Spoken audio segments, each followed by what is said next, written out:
By the end of this video, you'll have a category structure outlined for your posts, and you'll know if you need to use tags. Let's get started. Most WordPress users get confused about how to best use categories and tags on their site, so I thought I should dedicate a whole video to this topic. Here's the first thing you need to know. Your website needs to use categories, and if you create a solid category structure for your site, you probably won't need tags. If I had to guess, I'd say 100% of WordPress sites use categories and only 1% use tags.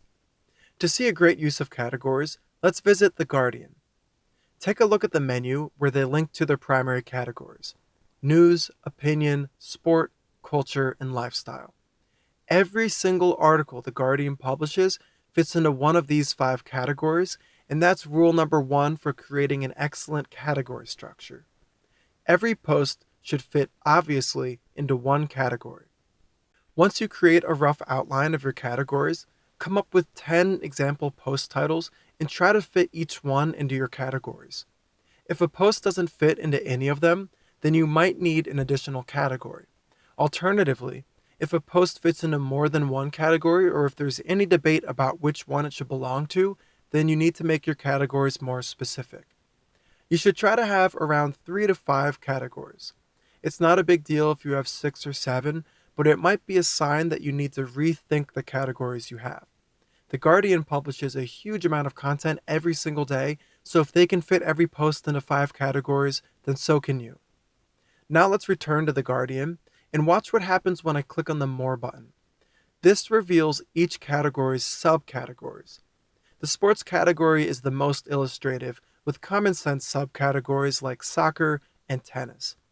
Tennis is a type of sport, so it fits very naturally into the sports category. Start with 3 to 5 parent categories, and then you can use subcategories to further refine your categories when needed. This will keep your content organized and easy for visitors to navigate. And that brings me to the next point. The only functional difference between categories and tags is that categories can have hierarchies and tags cannot. In other words, you can create subcategories or even subcategories if you want, but there's no such thing as subtags.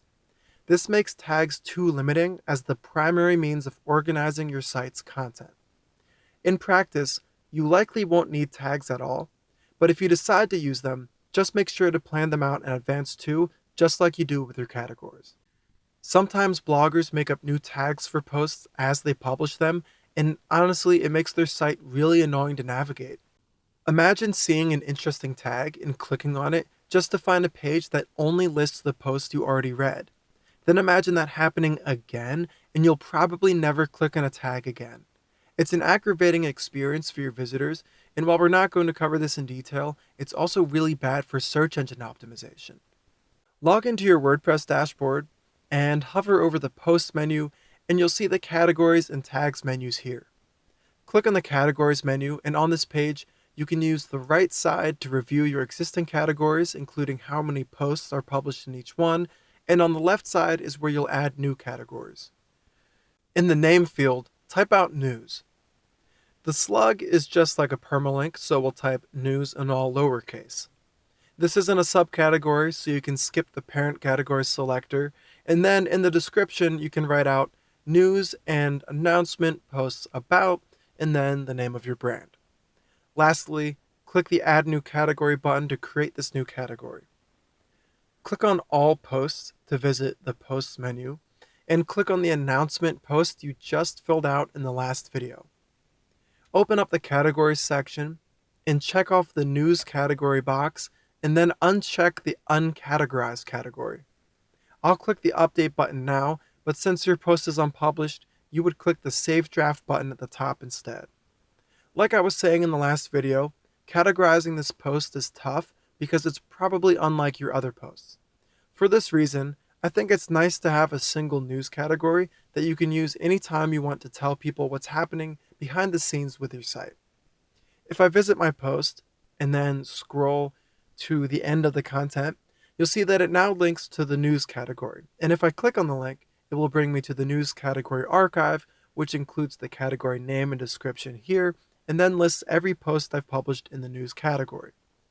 Now that you understand how to best use categories and tags on your site, you're ready to move on from content creation to adding new functionality with plugins. I think you'll really like this next video, and I'll see you there.